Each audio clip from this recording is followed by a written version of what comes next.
tous les symboles de l'État avaient chuté. Les gouverneurs de région, les commissaires, les commandants de brigade de la gendarmerie avaient fui la ville parce qu'ils ne contrôlaient plus leurs troupes n'étaient plus prêtes à continuer à les servir. Les femmes ont fait cette marche héroïque pour aller vers le palais. Elles se sont fait tirer dessus.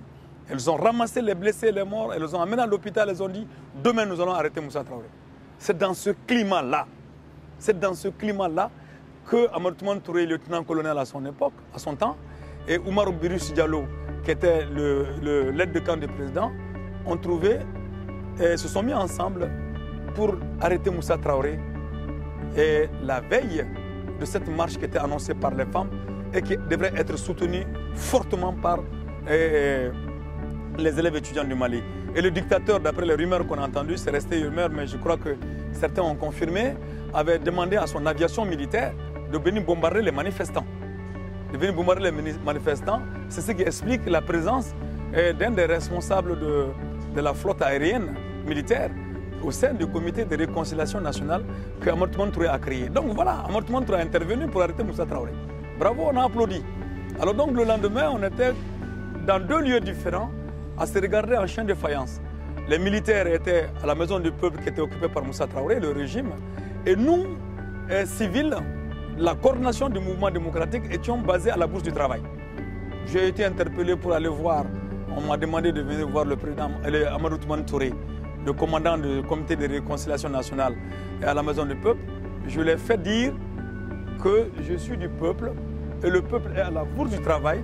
Je demande donc au peuple, aux militaires, de venir à la Bourse du Travail nous rencontrer parce qu'ils devraient faire allégeance au peuple. Et d'autres responsables du mouvement démocratique ont été effectivement aussi approchés. La réponse a été la même chose et les militaires ont été obligés de venir nous trouver à la Bourse du Travail pour discuter avec nous. Mais le verre était dans le fruit. Le verre, c'était les militaires. Le verre, c'était aussi des civils qui avaient déjà pactisé avec ces militaires.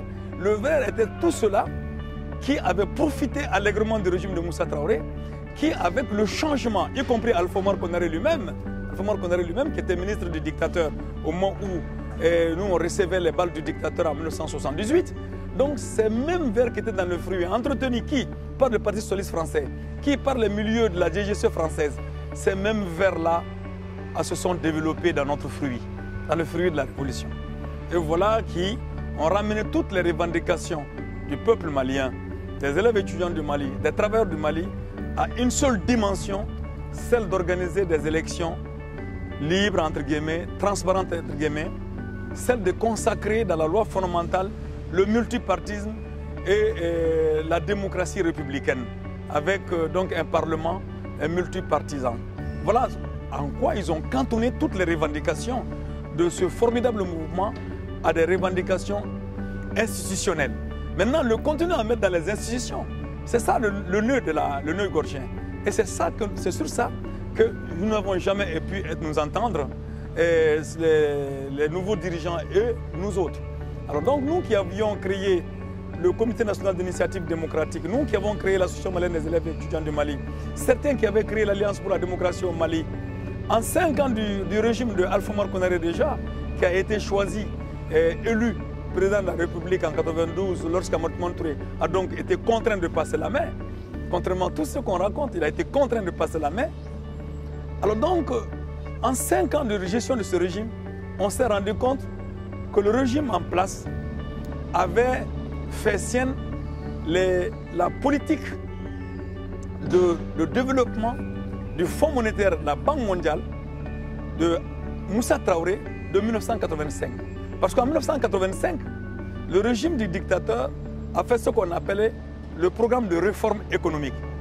Et ce programme de réforme économique, justement, était en réalité une vision du Fonds monétaire de la Banque mondiale qui consacrait le libéralisme politique sur les décombres donc, de la destruction de l'économie communautaire qui avait été construite par le régime de Modibo Keïta sur la base donc, de la tradition communautaire de notre pays et ce que Modibo a appelé à son temps donc, le socialisme à la malienne. Donc ce régime a été, de Moussa Traoré a consacré donc 1985 à un virage politique. Et voilà que c'est ce virage politique-là qui a été pris en compte par tous les régimes successifs du mouvement démocratique. Et le peuple malien n'y comprend rien. Il n'y comprend pas parce que des gens qui étaient avec lui dans la rue pour braver essuyer les balles, que ces gens, une fois au pouvoir, ayant vu ce carnage en 48 heures, comment ces gens peuvent, du jour au lendemain, donner dans l'enrichissement personnel, donner dans la liquidation des sociétés et entreprises publiques, donner dans l'abandon de la jeunesse à l'obscurantisme, à l'analphabétisme, et se mettre complètement à dos le peuple en ne prenant pas en compte les questions de santé. Le peuple malien ne comprend pas. Tout ce qu'on nous sert, c'est de dire qu'il y a des élections qui vont se passer, des élections démocratiques vont se passer, on va changer tous les 5 ans de députés, on va changer tous les 5 ans de président de la République, et au biais d'élections libres et transparentes. D'élections libres et transparentes, nous avons, depuis l'avènement de la démocratie au Mali, assisté qu'à des élections truquées. En 1992, les élections avaient été truquées. Nous nous sommes réunis et nous avons dit, bon, puisque les élections se sont mal passées, c'est la première fois qu'on va à des élections de multipartisme depuis plusieurs années, environ 30 ans. Alors donc, acceptons le résultat de ces élections. 5 ans après, voilà que Alpha Oumar Konaré et son parti politique, la demande PASJ, va organiser des élections sans liste électorale. Mais malheureusement, lorsque nous avons contesté cela, partout en Europe, et même au niveau de la communauté africaine, les gens ont commencé à nous traiter de maximalistes. Et les gens ont commencé, parce que chacun est à la recherche d'un mirage. Les Africains sont nostalgiques. Ou du moins, ce n'est pas qu'ils sont nostalgiques, les Africains ont besoin d'espoir. Ils ont besoin d'espoir. Ils ont besoin, tout ce qui brille un peu, constitue une lueur d'espoir pour les Africains. Et parfois, on le prend sans discernement. Et très souvent, ça n'arrive que chez les autres. Si les autres, c'est chez les autres, c'est meilleur en nous.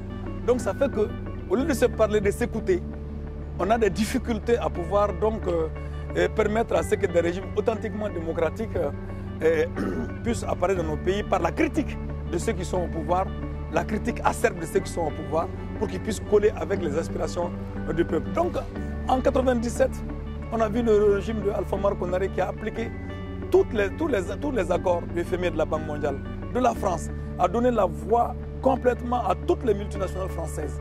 Et évidemment, il ne faut jamais oublier une chose importante, c'est que nous sommes déjà asservis d'après notre franc, la monnaie. La monnaie nous a servi déjà.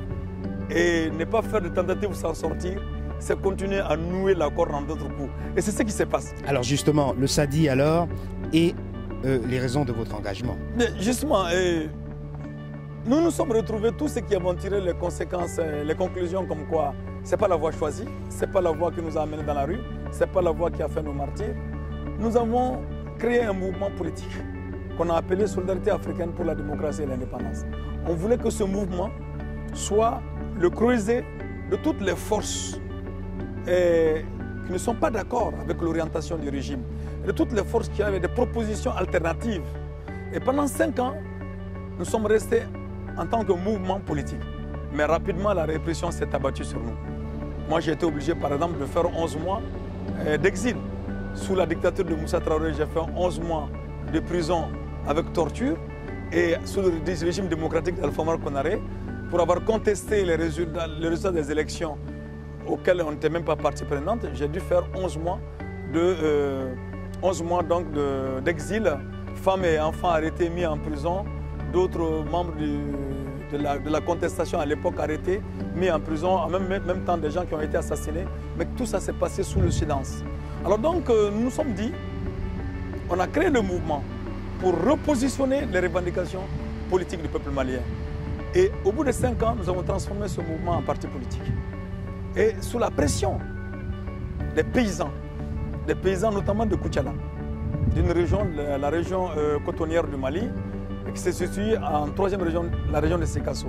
Donc nous avons eu des pressions de la part de ces populations et d'autres jeunes et d'autres chômeurs pour dire vous ne pouvez pas rester au stade de mouvement politique pour pouvoir et prétendre gérer le pays. Faites le pas, allez-y au parti politique. Mais c'était une démarche volontairement choisie de mouvement politique pour rassembler et pour arriver à la création du parti. Et en 2001, nous avons créé le parti Solidarité africaine pour la démocratie, du même nom que le mouvement. Et ce parti, dès sa création, 5 mois après sa création, est allé à des élections présidentielles. J'étais son candidat donc en 2002. Et en tant que candidat du parti, dès que nous avons annoncé notre candidature, les candidatures se sont multipliées par parité. On s'est retrouvé avec 24 candidats aux élections présidentielles. 24 candidats. Des candidatures suscitées par le régime, par Alpha Omar Konaré, pour simplement noyer et transformer ces élections présidentielles en un folklore. Et au moment où les gens folklorisent donc le débat et faire leur tricher les élections. C'est ce qu'ils ont fait, si bien qu'en 2002, tout le monde sait que le gagnant n'est pas forcément Mortimer Touré en 2002. Et ce n'était même pas évident que Mortimer Touré aurait été la deuxième personnalité. Elle serait partie au deuxième tour. Alors justement, par rapport à ce que vous êtes en train de décrire, c'est-à-dire que des fraudes massives successivement oui. Par rapport à toutes ces élections, qu'est-ce qui fait que pour 2012, vous êtes certain qu'il n'y en aura pas? Permettez-moi de dire que déjà qu'en 2002, il y a eu ces élections frauduleuses et que nous sommes retrouvés en 2007. Et ça a été plus frauduleux encore parce que tous les candidats potentiels, parce que c'est ça qui est important, se sont retrouvés autour du choix de la France. Ça, c'est important. Autour du choix de la France. Le choix de la France, c'était que Mortimer Touré continue à gérer le Mali. Parce qu'il a eu le label d'avoir accepté de gérer le pays en ne remettant aucun intérêt français en cause, même si ces intérêts étaient en contradiction flagrante, antagoniste avec les intérêts maliens. Alors donc, de ce point de vue-là, tous les candidats, les grands candidats, les candidats des grands partis sont venus ici en France, ont été réussis en France. Et ces gens ont accepté de ne pas présenter leur candidature aux élections présidentielles. De 2007. De 2007.